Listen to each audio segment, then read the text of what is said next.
अगर जो आपसे कोई पूछे कि व्हाट इज एक्सीडेंट, एक्सीडेंट क्या होता है, तो आप तुरंत कहोगे कि accident is a structure of unwanted unplanned events that result is always a personal injury और प्रॉपर्टी डैमेज। अर्थात एक्सीडेंट क्या होता है, एक तरह का स्ट्रक्चर होता है अनवांटेड अनप्लान्ड इवेंट का, जिसका रिजल्ट हमेशा पर्सनल इंजरी या प्रॉपर्टी डैमेज होता है। लेकिन वही व्यक्ति अगर जो से आपसे पूछ दे कि बबुआ what is a causes of accident, अर्थात एक्सीडेंट के पीछे का कारण क्या होता है, देन आप क्या कहोगे।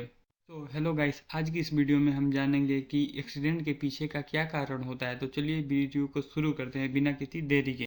किसी भी एक्सीडेंट के पीछे मुख्यतः 3 कारण होते हैं। उनमें सबसे पहला अनसेफ एक्ट यानी असुरक्षित कार्य। असुरक्षित कार्य क्या होता है? A unsafe act is any action by a person that increase the chances of accident in a particular work. अर्थात ऐसा कोई भी काम जो किसी भी पर्टिकुलर काम में खतरे की संभावना को क्या कर दे और बढ़ा दे, उसे ही हम लोग क्या करेंगे, असुरक्षित काम कहेंगे।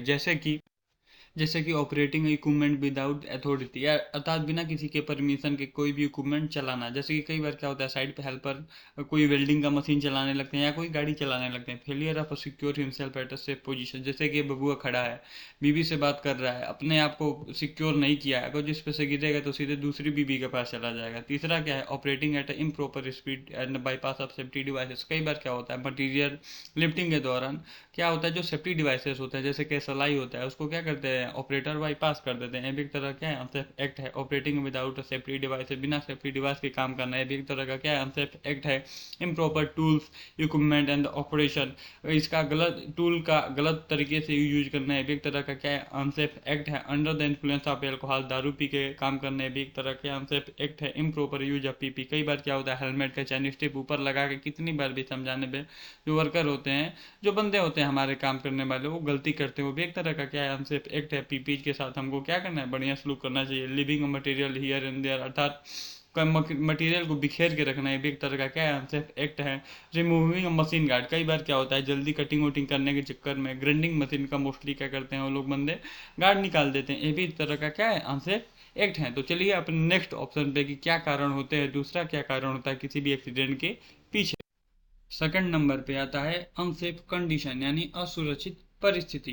तो ये क्या होता है, unsafe condition is anything in the environment that can causes injury और एक्सीडेंट, अर्थात हमारे वर्क प्लेस पे उपस्थित कोई भी ऐसी चीज जो कि क्या कर रही हो, खतरे की संभावना को क्या कर रही हो, बढ़ा रही हो, उसे हम लोग बोलेंगे असुरक्षित परिस्थिति। जैसे कि टेम्परेचर एक्सट्रीम, यानी अगर जो बहुत ज़्यादा धूप रहेगा तो वहाँ पे हीट स्ट्रेस और हीट स्ट्रोक होने के चांसेस बहुत ज़्यादा रहेंगे। अगर जो आपको पता है हीट स्ट्रेस और हीट स्ट्रोक में क्या अंतर होता है तो कमेंट करिए, नहीं तो हमारे चैनल पे जाके मैंने डिफाइन किया कि हीट स्ट्रोक और हीट स्ट्रोक क्या होता है, हीट स्ट्रेस और हीट स्ट्रोक क्या होता है, वहाँ पे वीडियो को देखिए। दूसरा क्या होता है, ओवर क्राउडेड वर्क प्लेस, अगर जो बहुत ज़्यादा मशीनों की आवाज़ रहेगी और जो वर्करों के पास, अपने जो बंदे हैं काम करने वाले, उनके पास ईयर मफ या ईयर प्लग नहीं रहेगा, नहीं आप वहाँ पे चांसेस है कि उनके जो सुनने की क्षमता है वो धीरे धीरे क्या हो जाएगी, कम हो जाएगी। ये भी एक तरह का अनसेफ कंडीशन है। पुअर हाउसकीपिंग, अगर जो हम लोग हाउसकीपिंग मेंटेन रहे हैं तो ऑलमोस्ट 60 to 75% हम लोग क्या कर सकते हैं, इंसिडेंट के चांसेस को रोक सकते हैं। तो ये भी एक तरह का क्या अनसेफ कंडीशन है। इनडिक्वेट और एक्सेसिव इल्यूमिनेशन, मतलब अगर जो बंदे को दिखाई नहीं देगा, पुअर इल्यूमिनेशन होगा, देन वो काम कैसे करेगा, तो ये भी एक तरह का क्या है, अनसेफ कंडीशन है। इनडिक्वेट वेंटिलेशन, अगर जो सांस लेने की प्रॉपर जगह नहीं होगी, हवा पास होने का जगह नहीं होगा, तो सांस कैसे लगेगा, ये भी एक तरह का क्या है, अनसेफ कंडीशन है।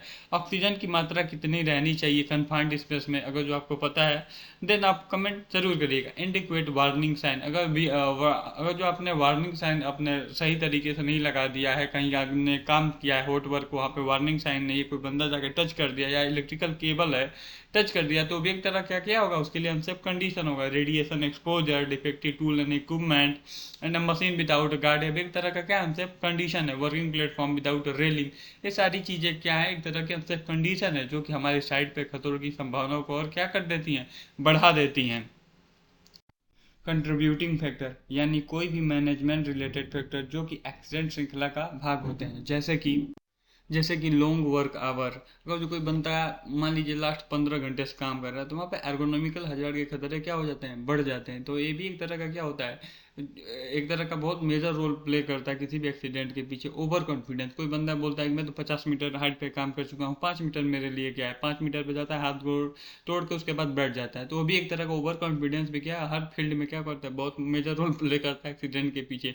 सोशियो इकोनॉमिकल कंडीशन, अर्थात मान लीजिए सबका परिवार का जो कंडीशन है वो एक जैसा नहीं है, तो किसी परिवार में पैसे के चलते या कुछ मतलब आदमी का जो मानसिक संतुलन होता है, जो परिवार का कंडीशन सही नहीं है, तो उसकी वजह से कई बार क्या होता है, आदमी काम पे फोकस नहीं कर पाता, जिसकी वजह से इंसिडेंट या एक्सीडेंट हो सकता है। Psychological factor, that is a bad relation with supervisor, अपने इंजीनियर से ही क्या होना, बहस हो जाना, या अपने को वर्करों से बहस हो जाना। इसीलिए हम लोग टीवीटी जब भी करते हैं तो सबसे पहले हम लोग यही पूछते हैं वर्करों से कि और बताइए आप लोग का हाल चाल कैसा है, बढ़िया है कि नहीं।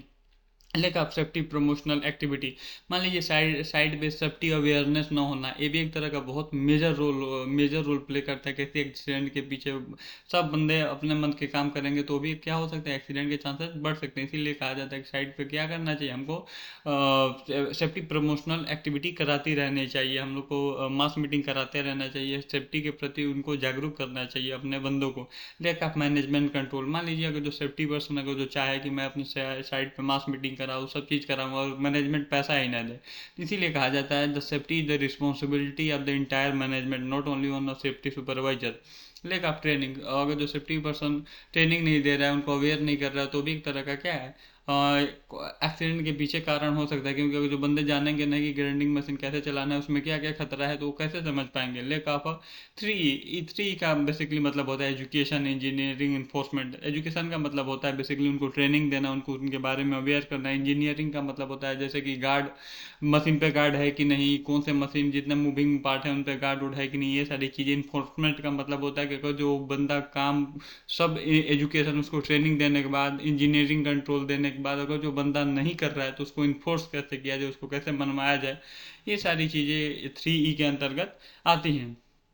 अगर वीडियो पसंद आया हो तो कमेंट करना ना भूलें कि अगला वीडियो किस टॉपिक पे बनाया जाए, और इस ऐसे सेम इन्फॉर्मेटिव वीडियो के लिए YT जर्नी को सब्सक्राइब कीजिए और वीडियो को लाइक करना ना भूलें। Thank you.